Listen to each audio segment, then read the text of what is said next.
There are now credible indications from multiple diplomatic sources that American and Iranian teams could return to Islamabad for another round of talks as early as this week. Now, of course, this is not confirmed, but because multiple sources are reporting it, we are referring to this news. Now, just sit with that for a moment, because at the exact same time, almost in parallel, the US has launched a naval blockade targeting Iranian ports through the Straits of Hormuz. So on one track, warships are moving into position, rules of engagement are tightening, and the risk is rising. And on the other track, diplomats may be preparing to sit across the table again. If that feels contradictory, it should, because that contradiction is the core of this moment. And everything that follows actually flows from that. Let's break this down together, calmly, step by step. A naval blockade is not a symbolic move. It is not a signal. It is not pressure in the abstract. Under international law, a naval blockade is defined as a military operation intended to prevent all maritime traffic to and from a country's ports. That is the legal definition.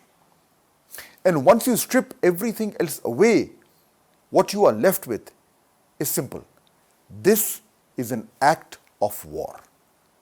Now, Iran understands that distinction very clearly. That is why its response has not been hesitant or confused. It has been sharp, calibrated, and deliberately open-minded. Warnings that if Iran's ports are threatened, no port in the region will remain safe. We are hearing these warnings. Warnings of retaliation, not just in one place, but across the maritime geography of the Gulf and beyond. And perhaps most tellingly, warnings of what they call new methods of warfare. That phrase is doing a lot of work, because it signals something important. This is not going to be a conventional response, neatly contained, predictable, or symmetrical.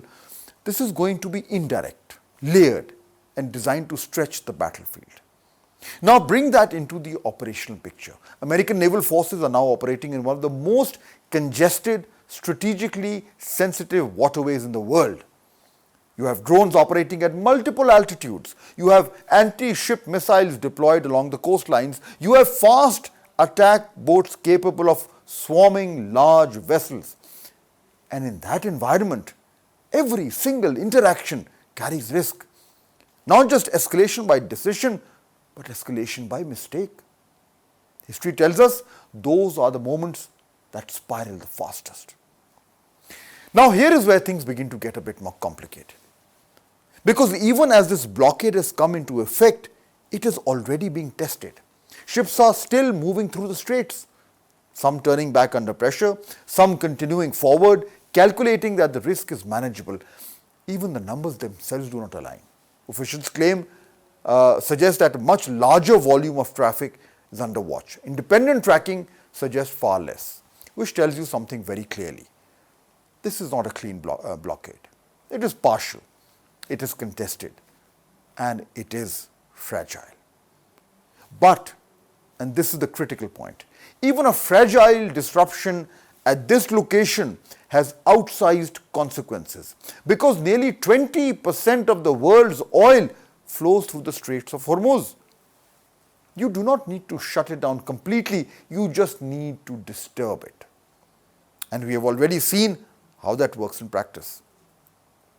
When the Houthis targeted shipping in the Red Sea during 2023 and 2024, they did not close the route entirely.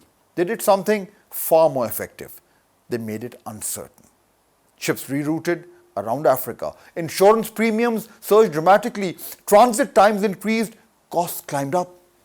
And slowly but steadily, global supply chains tightened. That is the modern model of disruption. It does not break the system instantly. It bends it, stresses it, and forces adjustment that ripple outwards. Now connect that to what is happening today, because there is a growing concern, particularly among Gulf states, that this crisis may not remain confined to Hormuz.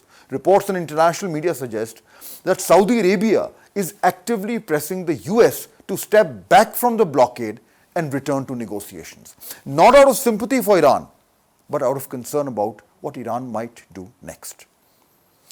And what Iran might do next is has of course opened a second front through, of course, the Bab el-Mandab.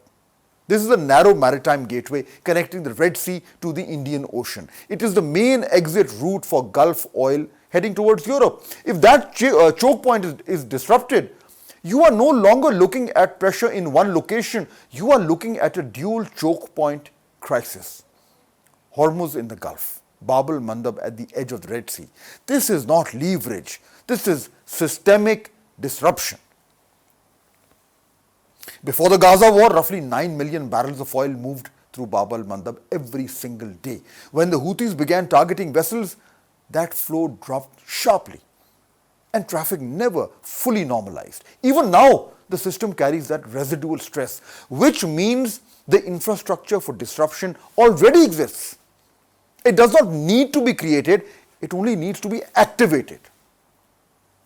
And now bring this back to diplomacy.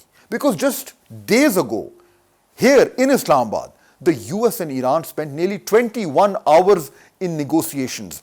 This was not symbolic engagement. This was detailed, substantive negotiation. A draft agreement was on the table, and the disagreement between both sides was not about whether to reach a deal. It was about how long that deal should last. 5 years or 20 years. That is not a disagreement about principle. That is a disagreement about structure. Which means the deal itself was already within reach, and this process did not begin in Islamabad. Back in February 2026, quiet diplomacy had already been underway. Oman was facilitating back-channel contact. The Omani foreign minister publicly indicated that both sides were closer than they had been in years. Momentum was building, carefully, quietly, but unmistakably. And then came the escalation. Strikes, counter-strikes, and 6 weeks of sustained tension that has kept global markets on the edge. And yet, even after that, Islamabad happened. Pakistan stepped in, used its diplomatic capital, brought both sides back to the table, and once again to the edge of an agreement. So we come back to the central question. If a settlement was inches away, why escalate now? Is this a calculated move to extract concessions, or is it a misjudgment of how fragile the situation really is? Because escalation raises stakes, but it also reduces control. And that loss of control is already visible. The conflict is widening. Israel continues military operations in Lebanon. The northern front remains active. And inside Israel, something more subtle is happening. Public sentiment is shifting. There is fatigue.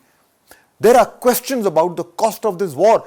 And those costs are not abstract. They are economic. Investor confidence, market stability, long-term fiscal pressure, and a prolonged confrontation with Iran carries the consequence that this could extend far beyond the battlefield.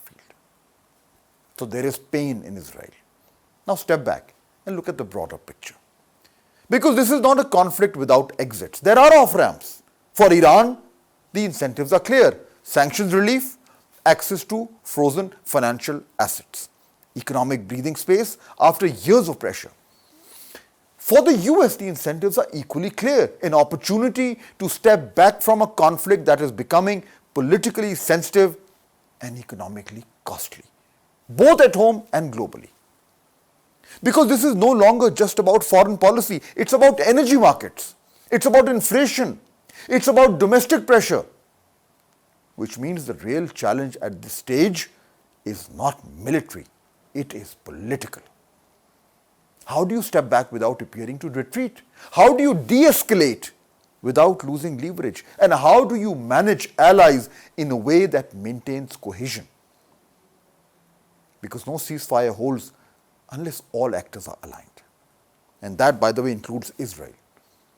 Which means what is required now is not just a pause, not just another round of talks, but some kind of a framework, a clear, enforceable framework, where restraint is tied to consequences, where escalation carries a cost, where support is conditional on behavior. Because without that, you do not have stability. You have cycles, and cycles inevitably return to conflict. So now bring this back to Pakistan, because Pakistan has played a critical role at this moment. It has facilitated dialogue, it has brought both sides to the table, and it is continuing to engage regional actors, including Saudi Arabia, to sustain the diplomatic track. And here is the reality. Talks alone are no longer enough, not at this stage. What is required now is something more structured, more comprehensive, more durable, a solution that addresses not just immediate tensions, but the underlying dynamics. The world cannot continue absorbing repeated shocks from the same conflict. And that brings us back to the core truth of this moment. Talks did not fail, they stalled. And that means the choice still exists: escalation or resolution. And here is the line that defines this entire crisis. The closer diplomacy gets, the more dangerous escalation becomes. Because when peace is within reach, pressure begins to build. And when pressure builds, mistakes become more likely. But pressure also creates opportunity. And right now, that opportunity is still alive. The only question is whether the actors involved are willing to take it.